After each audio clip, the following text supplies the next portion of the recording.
ஹரிக்கும் சிவனுக்குமாக பங்குனி மாதம் புதன்கிழமை உத்திர நட்சத்திரத்தில் யாரெல்லாம் பிறந்து வருகிறார் தெரியுமா? சாஸ்தா பிறந்தது பங்குனி மாதம் புதன்கிழமை உத்திர நட்சத்திரத்தில் பிறந்தார். அவர் பிறந்த கிரகம் என்னவென்று தெரியுமா?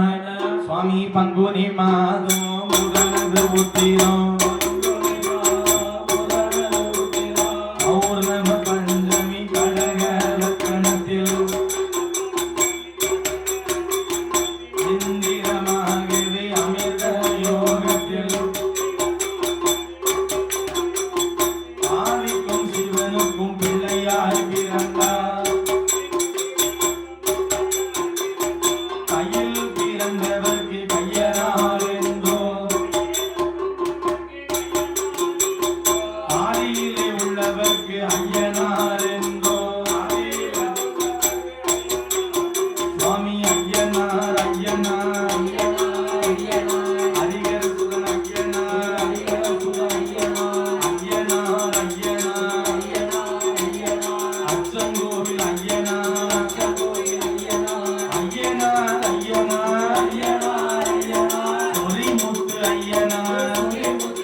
தாயாகப்பட்ட பத்ரகாளி அம்மாவுடைய ஆலயத்திலே ஹரிக்கும் சிவனுக்கும் ஹரிகரசுதன் ஆனந்த சித்தன் ஐயன் ஐயப்ப சுவாமி ஆகப்பட்ட ஐயனாடாகப்பட்ட தர்மஞான சாஸ்தா வந்து